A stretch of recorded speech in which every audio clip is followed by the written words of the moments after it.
Hello everyone, welcome to Cineverse. How are you all doing? Hope you're all doing great. Today, we're diving into a gripping horror thriller from 2024, Die Alone. This intense and chilling movie will keep you on the edge of your seat. So, without further ado, let's get started. A couple is seen at the beginning, escaping in a car from an emergency situation. The car's radio reveals that a pandemic has spread across the world. As a result, many people are transforming into unusual and more dangerous zombies than ever before. These zombies do not die. Instead, they evolve into a fusion of humans and plants after being infected. Many people like them were trying to escape from this pandemic. Suddenly, they see a sharp light while driving, after which their car gets into an accident. The scene cuts, and we see that Ethan is no longer in the car in which he had the accident. His wife is also missing. He becomes confused, gets out of the car, and starts looking around. He discovers that the whole world has been destroyed. When Ethan got into the accident, it was the beginning of the pandemic, but now it is clear that many years have passed since then. He has no memory of what happened to him during this time.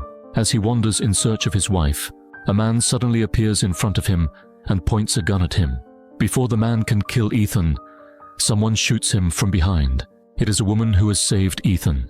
She turns to Ethan and introduces herself, saying, "My name is May." She then asks, "What are you doing here?" Ethan replies, "I am looking for my wife. We got into an accident, but I don't know where she went." May asks Ethan to help her as she prepares to take the unconscious man with her. Before they can put the injured man in the car, Ethan faints. When he regains consciousness, he finds himself on a bed.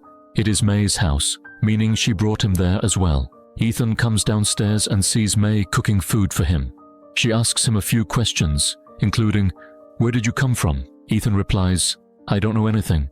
I just remember that I was going to the lakeside with my wife, and then we got into an accident, and now I am here." While looking around May's house, Ethan finds newspapers that reveal the world has been destroyed because of the pandemic. Many years have passed since it began. Reading this, he is badly shocked because it feels like a recent event to him. He has no memory of what happened during all those years or where his wife went. May stands behind Ethan and tells him that this happened years ago. According to scientists, nature is doing this so that all humans will die and the world will be balanced again. During their conversation, the power goes out. Before checking the solar system outside, May warns Ethan not to touch anything. She also tells him to stay inside, but he ignores her warning and steps out. As he looks around, he notices a small room ahead. There is a skeleton wrapped in spiderwebs moving outside it, and he gets scared seeing this. He asks May, "What is it?" May replies, "It is artificial, so don't pay much attention to it. It's just hanging here for protection." May continues checking her solar system while talking. When she doesn't find the problem, Ethan helps her. Afterward, they go to check the trap, where they finally find prey. After having dinner, Ethan says, "Thank you for your hospitality, but now I have to leave because I need to find my wife." May says, "Stay tonight, and I will go with you in the morning to find your wife." Ethan agrees to her request. Ethan doesn't want to stay here, so he rides the bicycle to generate electricity for her house.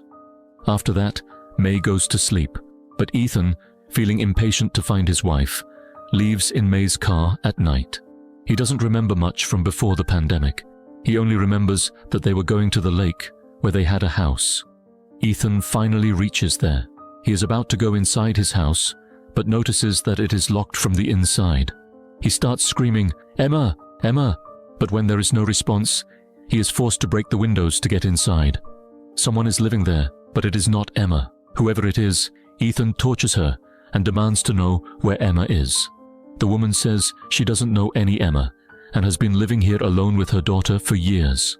While they are talking, they suddenly hear heavy footsteps. Surprised, Ethan looks back. It is a massive skeleton-like figure that looks more like a tree than a human. It tries to enter the house, but the woman hurriedly shuts the door. Now, the skeleton, which is a zombie, attacks the woman through the window that Ethan broke. Ethan grabs a nearby hammer to save her and repeatedly hits the zombie's head. The zombie moves aside, and the woman is saved. However, when Ethan looks outside after a while, he is shocked to see that the skeleton is still alive. The woman tells him that these plant-like zombies never die, but for now, they have managed to get rid of this one. Ethan and the woman talk for a while, and then she says, "You should sleep now. I will guard the house." Listening to her, Ethan falls asleep. But when he wakes up in the morning, his face is soaked in blood. When he turns around, he is horrified to see that the woman and the child in the house have been brutally killed. It looks like something has eaten them. Terrified, he rushes out of the house and sees a zombie creature attacking a boy. When Ethan approaches, the zombie snaps at him, not to eat him, but as if she is trying to say something. She struggles to speak, but before she can, Ethan is frightened, and then the sound of fire startles them. The zombie in front of Ethan collapses. It turns out May has arrived to save him. Before leaving, Ethan notices a bird box with a tattoo resembling his wife's. He opens the bird box and finds a cell phone inside, with the battery about to die. It is his wife's phone, and she had recorded a message on it. She says, "Ethan, you have a memory loss disease." She continues, "I don't know how long I can stay with you through this." In the video, Ethan is seen lying behind her. Before he can watch the full video, the phone dies, and Ethan becomes furious. May calms him down and says, "Come with me. I have a charger. You can charge it there." But now, Ethan doesn't remember May, whom he met just yesterday. May reassures him and takes him with her. When Ethan arrives, he doesn't even remember the truck he came in last night. He then suggests to May that they leave in that truck. May replies, "An idiot didn't turn off its battery last night, so we can't leave in it." Luckily, they find a bicycle near the house. May rides it while noticing many zombies along the way. They look like trees. As they travel, Ethan talks to May and asks, "Are you married?" May hesitates and then says, "No, he is dead." On their way, they come across a gas station where Ethan stops. It is the same gas station he sees in his dreams every day. Suddenly, he remembers something. He recalls that at the start of the pandemic, he and Emma stayed at this gas station. He also remembers encountering a zombie there. When he moved ahead to save Emma, the zombie bit his arm. But beyond that, his memory remains unclear.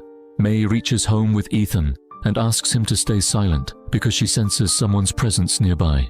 She approaches cautiously and holds the person at gunpoint. The man pleads, "I'm innocent. I'm just looking for my wife. I'm starving and I can help you with anything in exchange for food." Before agreeing, May asks Ethan to check the man for any signs of infection and takes his weapons. The man starts cutting wood for them while May spies on him from inside. Later, May cooks for him. However, the man tricks Ethan and retrieves another gun from his car. Before he enters the house, May offers them juice and then invites them to the dinner table for food. She warns Ethan not to eat and makes an excuse at the table, saying he isn't hungry. Ethan doesn't understand why May is telling him this, but soon he starts feeling unwell. He feels dizzy, and when he tries to stand up, he faints. When May goes to check on him, the man takes the opportunity to snatch her gun. He threatens her, but May remains calm as if it doesn't bother her. Even when the man strikes her with the gun, she doesn't react much, because she knows he won't be able to do much. She had already mixed a sedative into his food. Moments later, the man faints. Afterward, May takes Ethan to her room. When he regains consciousness, he feels better. May has been taking care of him. When Ethan goes downstairs to thank her, he sees two men entering the house. One of them is holding Emma captive. It turns out they are the companions of the man who arrived earlier. The man suspects that May killed his wife because she was supposed to come here a few days ago, but never returned. He then tells Ethan, "Maybe this woman killed your wife too." Ethan doesn't believe him at first, but he still starts searching May's house with the man. As they look around, Ethan finds his wife's locket. It is now clear that May has done something wrong to his wife, possibly even killing her. Meanwhile, the man also brings out another person from May's room, along with a collection of personal belongings from multiple people. This means May has preyed on more than one person. The man's companion goes to check May's backyard. As he steps inside, he sees that the place resembles a hospital, and their leader is tied up there, missing an arm. Before he can inform his companion, he triggers one of May's traps, a bomb, and dies in the explosion. Realizing that his last companion is now dead, the man becomes furious and is about to kill May. However, his gun has no bullets. He then picks up May's gun to shoot her, but as he pulls the trigger, a bomb suddenly goes off. It turns out that May had set a special red button in her gun. When it is turned off, it fires a bullet, but the man was unaware of this. The explosion results in him losing his arm. Ethan's condition worsens after witnessing the man's death. May somehow frees herself and takes Ethan to his room. He is still in shock, but May reassures him, saying, "Nothing happened. You'll forget all of this by morning." And just as she predicted, Ethan remembers nothing the next day. May then says, "Let's go hunt. Food is running low at home." Ethan follows her, but as they walk, something about the house triggers a strange memory. He suddenly recalls that he had come to this house with Emma before. He also remembers meeting the house's owner, a priest, who had told them that the pandemic was God's way of teaching people a lesson. Emma, being a doctor, believed that this disaster was caused by a special virus. At that moment, Ethan remembers something else. There was a name written in red on the plaster on his hand. It was Emma. Today, it was written in green. Thinking about this, Ethan becomes furious. He feels that May is playing a game with him. To get to the truth, he points a gun at May. May, however, remains calm. When Ethan demands, "Why is the color green? What game are you playing?" May simply replies, "The red pen ran out." It becomes clear that she had repeatedly written Emma in red on his cast. Exhausted by everything, May finally tells Ethan the truth. She says, "Ethan, you are not alive. You are dead. When the zombie bit you at the gas station, you turned into a zombie." Hearing this, Ethan is shocked. He immediately rips off his cast and discovers small plants growing on his hand, confirming that May was telling the truth. May continues, "I've been feeding you human flesh to keep you from fully turning into a zombie. That's why you haven't completely lost your humanity." The scene cuts to the past. When they first arrived at this house and met the priest, he suspected that something was wrong with Ethan. He felt that Ethan was not entirely human, as there was no soul within him, and he was not behaving like a normal person. Emma, however, had been hiding this from everyone. One day, while sitting with the priest's family, Ethan suddenly felt dizzy, and Emma took him to the washroom. She whispered to him, "Control yourself. I'll find a way to help you." Then, she went downstairs and told the priest and his family, "Ethan isn't feeling well. He'll come down later." Hearing this, the priest's suspicions grew stronger, and he decided to question Emma further. He sent his wife and daughter upstairs, but as they reached their room, they heard strange growling noises. When they opened the washroom door to check, they found Ethan in a horrifying state. The moment he saw them, he attacked. Hearing his wife's screams, the priest rushed to save her, but before he could act, Emma grabbed a knife and stabbed him. As he struggled, she quickly pulled out a gun and shot him.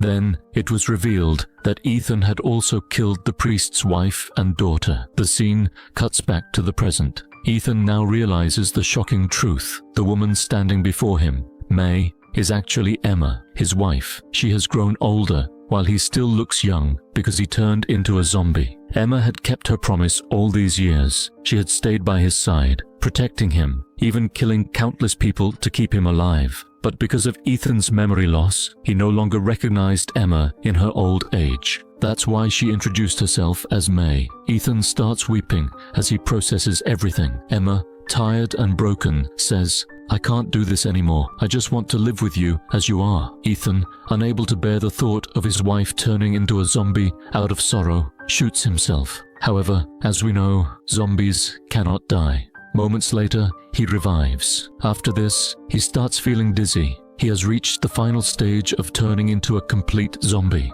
Without human flesh, he will fully transform. But this time, Emma does not bring him a victim. Instead, she steps forward and places herself in front of him. Ethan, consumed by his instincts, tears her apart and eats her. She screams in agony. However, later, she revives as a zombie. Emma had wished to live with Ethan as a zombie, where neither of them would have to prey on humans. Her wish comes true, and now they will live together as zombies. The story concludes with this. Let us know your thoughts on the movie in the comments below, and don't forget to share this video with your friends. Thanks for watching, and see you in the next one. Goodbye.